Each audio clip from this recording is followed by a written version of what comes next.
everyone, it's Ashwin Rao. Today's video brings you an update of this pair of XBXS Boots Company minor boots, which came to me about 7 or 8 months ago and featured a design not unreminiscent of the Viberg 310, although there were some differences in the last. I actually preferred the XBXS last to the Viberg last based on fit. Felt a little more supportive to me. I was curious about how well it would hold up over time. And what I will say is that this boot has held up exceptionally well. I've worn it in fairly rugged environments. And then I recently reconditioned these shoes using a pure polish product, cleaner and conditioner, which you're seeing right here. And you can see that the shoe has developed a nice brandy color with a slight bit of darkening to the toe and the heel at points of more friction and contact. So certainly the pure polish conditioner added a little bit more shine, lost some of the ghost look from the waxed kudu, but has picked up some very nice rolls, and as a result you can see through the highlights from the brushing that I did here.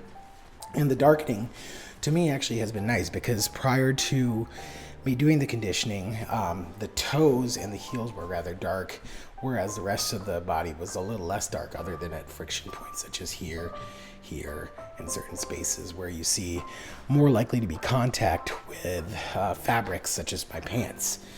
So all in all, I will say that XBXS Boots Factory has assembled a really nice boot.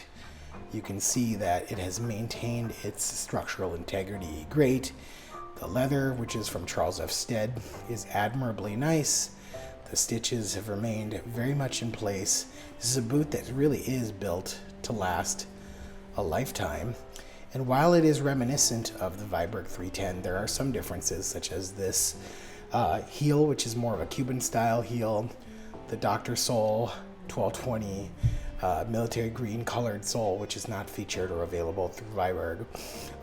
Different leather than what Viberg would choose normally, at least in their current lineup.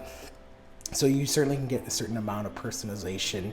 And XBSS, according to Tito Blanco Shoes and others, is doing more and more effort to try to create their own innovative designs, because clearly their execution is fantastic and the prices are quite reasonable for what you're getting.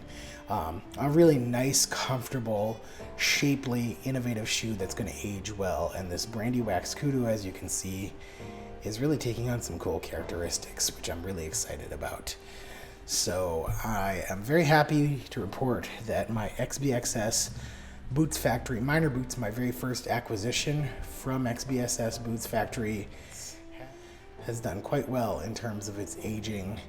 And I really am happy and satisfied with what I'm getting here. So we'll see where the future takes XBXS Boots Factory.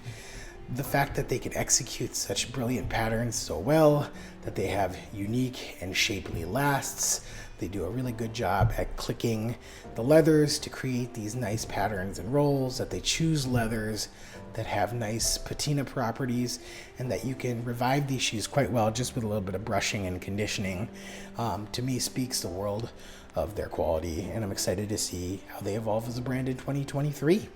I hope you're all doing well, and I'll talk to you soon. Bye-bye.